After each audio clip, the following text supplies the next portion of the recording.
Welcome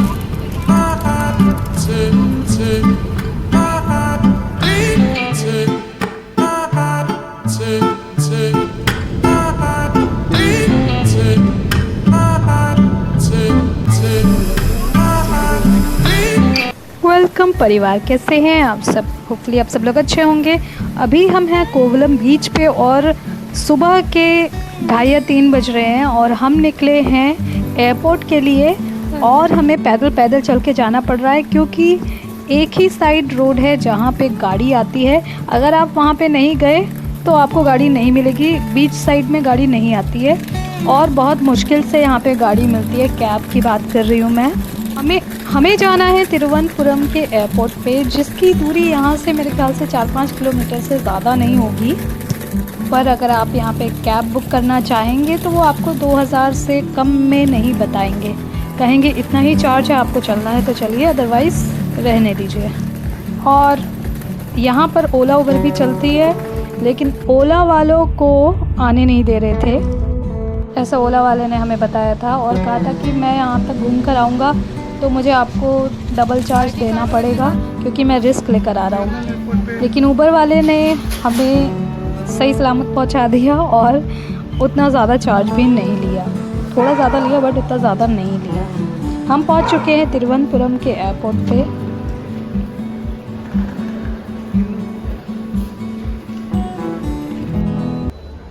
रात के 3:30 बजे हमें निकलना था और कोवलम बीच पे ऐसा बोल रहे थे कि टैक्सी अलाउड नहीं होगी, ओला उबर। ये गलत इन्फॉर्मेशन है।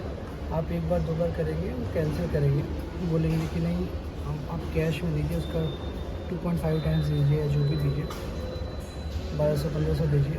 लेकिन अगर आप ऊबर से करें, हमने ऊबर से किया, ऊबर का ड्राइवर आया, उसने पूरा इस पिकअप पॉइंट पे आना है जो कि वॉकिंग था। वहाँ से कोवलम बीच पे आप गाड़ी नहीं ले सकते क्योंकि गाड़ी की रास्ता ही नहीं है। तो ये नहीं है, 100 to 200 मीटर्स वॉकिंग करने के बाद हमें मिल गया, हम चले आए, जो कि नॉर्मली जितना कोट करे थे उससे हाफ प्राइस पे था। तो ओला उबर वर्क्स इन कोवलम। तो बस हम लोग काफ़ी पहले आ गए थे एयरपोर्ट पे क्योंकि हमारी फ़्लाइट अलग अलग टाइम की थी। अंकिता की फ़्लाइट थोड़ी पहले की थी और हमारी शायद उससे 2 घंटे बाद की थी। लेकिन प्रॉब्लम ये थी कि वहाँ से निकलना अकेले रात में बहुत मुश्किल होता, तो इसलिए हमने सोचा कि एक साथ ही निकल चलते हैं और हम लोग एयरपोर्ट पे वेट कर लेंगे। आई थिंक ऐसी जगहों पे अर्ली मॉर्निंग की फ़्लाइट नहीं करनी चाहिए, ऐसा मुझे रियलाइज़ हुआ। खैर, एयरपोर्ट पे भी फ़्लाइट थोड़ी डिले थी तो काफ़ी देर तक हम रुके रहे और उसके बाद हम आ गए, फ़्लाइट में बैठ गए। फ़्लाइट में काफ़ी देर तक बैठे रहे। फ़्लाइट भी थोड़ी लेट चली। नींद बिल्कुल भी नहीं हुई थी क्योंकि अगर सो जाते तो फिर ऑब्वियसली फ़्लाइट नहीं पकड़ पाते। हमेशा फ़्लाइट में ये झंझट रहता ही है कि 2 घंटे पहले पहुँचो और उसके अलावा जो भी बवाल है ये सब होता ही है। क्या आपको मालूम है कि पहले जब फ़्लाइट शुरू हुई थी, पुराने ज़माने की बात कर रही हूँ, उस समय पे ये सब 2 घंटे का झंझट नहीं होता था। जैसे हम ट्रेन पकड़ने जाते हैं थोड़ी देर पहले पहुँचते, बस पकड़ने जाते हैं थोड़ी देर पहले पहुँचते, वैसे ही फ़्लाइट भी पकड़ा करते थे। लेकिन फिर उसके बाद जब अटैक होने लग गए, टेररिस्ट अटैक, उसके बाद इतनी सिक्योरिटी तगड़ी कर दी गई कि आम जनता को इतनी ज़्यादा परेशानी झेलनी पड़ी। लेकिन हाँ, इससे सुरक्षा भी है, बट सुरक्षा के साथ साथ प्रॉब्लम भी होती है। एनीवेज़, तो सबसे अच्छी बात थी कि हमने वो फ़्लाइट करी थी जिसमें खाना मिलता है। एयर इंडिया या विस्तारा करी थी, मुझे याद नहीं आ रहा, लेकिन एयर इंडिया और विस्तारा में ही खाना मिलता है आपको फ्री। तो नींद से जगा के खाना दिया जाता है। कुछ खाया भी नहीं था, नींद भी आ रही थी तगड़ी। मैंने सोचा कि खा लिया जाए, उसके बाद शायद अच्छे से नींद आ जाएगी। तो ये देखिए खाने में क्या क्या मिला है।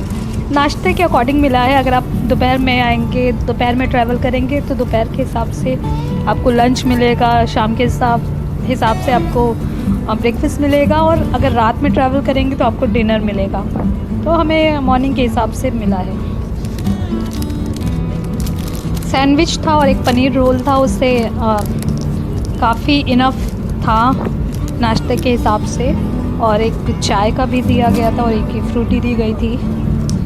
सैंडविच भी मेरे को अच्छा लगा और पनीर रोल भी मेरे को बहुत सही लगा। इसमें वेज और नॉन वेज दोनों के ऑप्शन होते हैं। मैं वेजिटेरियन हूँ इसलिए मैंने वेज लिया।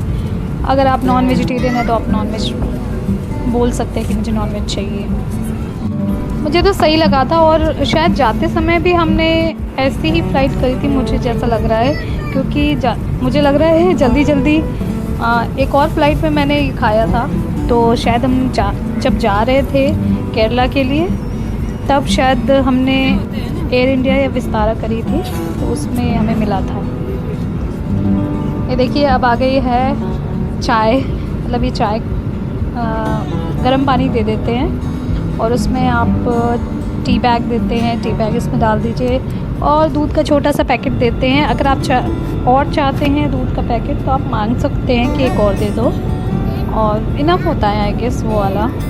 उतनी अच्छी चाय तो नहीं लगेगी, जिसको डिप वाली चाय पसंद है तो उसको शायद अच्छी लगे, बट मुझे तो पकी हुई चाय पसंद है। पर ठीक है, गरम गरम था तो मैंने कहा कि ठीक ही है। फ़्लाइट खाली थी तो विंडो सीट खाली थी मेरे साइड वाली, तो मैं विंडो सीट पे आके बैठ गई। बट आई तो देखा कि ये जो शीशे हैं वो गंदे हैं, दिख ही नहीं रहा है बाहर का साफ साफ। तो मैंने कहा जितना होता है उतना तो रिकॉर्ड करूँ। ये देखिए आसमान सुंदर दिख रहा था, बादल अच्छे दिख रहे थे, तो मैंने सोचा रिकॉर्ड करूँ। अभी देखिएगा बादल कितनी तेज़ी से मूव करेंगे, ये देखिए बहुत सही लग रहा था। बट हाँ, यहाँ वीडियो में उतना अच्छा नहीं दिखेगा, खुली आंखों से सामने आंखों से अच्छा दिख रहा था। तो फ़िलहाल हम ट्रैवल कर रहे हैं केरला से मुंबई की तरफ। शायद मैं बताना भूल गई थी, केरला से मुंबई की तरफ जा रहे हैं हम। मैं मुंबई में रहती हूँ इसलिए मुंबई जा रही हूँ। अंकिता दिल्ली में रहती है इसलिए वो दिल्ली चली गई, इसलिए वो हमारे वीडियो में अभी नहीं है। ये केरला का आखिरी सफ़र था। अब सारी वीडियोस मेरी ख़त्म हो चुकी है, और लेकिन मैंने आपसे एक प्रॉमिस किया था कि मैं वो वीडियो बनाऊंगी जहाँ पे ये बताऊंगी, सिर्फ वो बताऊंगी कि जैसे कि टॉप 5 प्लेसेस कौन से, इस टाइप की वीडियो ज़रूर बनाऊंगी अलग से, ताकि आपको आसानी रहे। तो अभी ऐसा बता रहे हैं कि मुंबई पहुंचने वाले हैं। 2 घंटे की फ़्लाइट थी, थोड़ा सा डिले तो हुआ था शुरुआत में, बट फ़्लाइट ने हमें टाइम पे पहुंचा दिया था। ये कौन सा एरिया लग रहा है आपको बताइए कमेंट करके।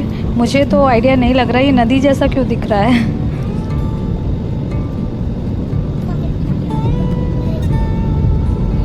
All crew, landing stations. Mumbai में नदी तो नहीं है, समुद्र है, तो वही मैं सोच रही हूँ कि ये कौन सा एरिया है। आप कमेंट करके ज़रूर बताइएगा। अगर आप मुंबई या महाराष्ट्र से हैं और आपको इस बारे में जानकारी है तो बताइए। कभी कभी एक बार पिछली बार मैं ट्रैवल कर रही थी तो सिर्फ पहाड़ ही पहाड़ दिख रहे थे, तो मुझे लगा कि ये कौन से एरिया में पहुँच गए हैं। तो खैर इसके बाद मैंने सोचा है कि मैंने बहुत सारा ट्रैवल किया है, तो मैं सोच रही हूँ कि बहुत सारी जगहों के टॉप 5 प्लेसेस बताऊँगी, वो वीडियोस बनाऊँगी। और उसके अलावा अब आपको मुंबई के व्लॉग दिखाई देंगे, क्योंकि जब तक कहीं बाहर जाना नहीं होगा तब तक के बाहर के व्लॉग तो नहीं आएंगे। व्लॉग तो नहीं आएगा, लेकिन टॉप 5 प्लेसेस वाला वीडियोस मैं ज़रूर बनाऊँगी अलग अलग जगहों के, अपनी जानकारी के हिसाब से, क्योंकि जितना मैं ट्रैवल कर चुकी हूँ, जितनी इन्फॉर्मेटिव वीडियो मैंने बनाई है उसके अकॉर्डिंग ही मैं बनाऊँगी। ऐसा नहीं कि जहाँ गई नहीं हूँ वहाँ के बारे में बता दूँ, जहाँ गई हूँ सिर्फ उन्हीं जगहों के बारे में बनाऊँगी। अब मुझे लग रहा है कि मुंबई आ गया है और हम बस उतरने वाले हैं, ऐसा मुझे फ़ील हो रहा है। और देखिए बहुत नीचे भी आ गए हैं, अभी ऊपर ही हैं, ज़मीन पर नहीं आए हैं, बट हाँ एयरपोर्ट के पास में आ गए। अब आ गया एयरपोर्ट। वीडियो के बीच में बोलना चाहती हूँ कि अगर अभी तक आपने मेरे चैनल को सब्सक्राइब नहीं किया तो सब्सक्राइब कर दीजिए, वीडियो को लाइक कर दीजिए और जाके पिछली वीडियोस चेक कर लीजिए। केरला की बहुत सारी वीडियोस बनाई है। हमारी जर्नी स्टार्ट हुई थी कोची से लेकर मुन्नार, मुन्नार से एलएपी, एलएपी से वर्कला, वर्कला से कोवलम, फिर त्रिवेंद्रम और अब मुंबई। तो ये सारे व्लॉग आपने अगर मिस कर दिए हैं तो जाके चेक कर लीजिए पिछली वीडियोज़। मज़ा आएगा, इन्फॉर्मेटिव भी है और अच्छा भी लगेगा आपको। हम पहुंच चुके हैं मुंबई इंटरनेशनल एयरपोर्ट पे। एयर इंडिया की और विस्तारा की फ़्लाइट मुंबई इंटरनेशनल एयरपोर्ट पे ही आती है। वैसे तो दोनों पास पास है, लेकिन रास्ते उनके बहुत दूर दूर हैं। काफ़ी बड़ा और सुंदर बना हुआ है मुंबई इंटरनेशनल एयरपोर्ट।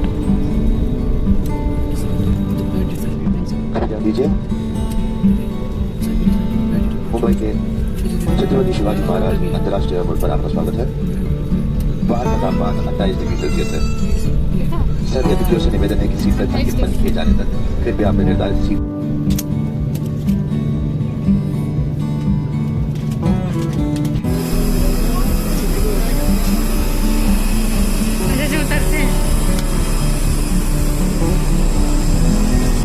फ्लाइट से उतर के हम आ गए एयरपोर्ट के अंदर और अब हम यहाँ वेट कर रहे हैं अपने सामान का आने का।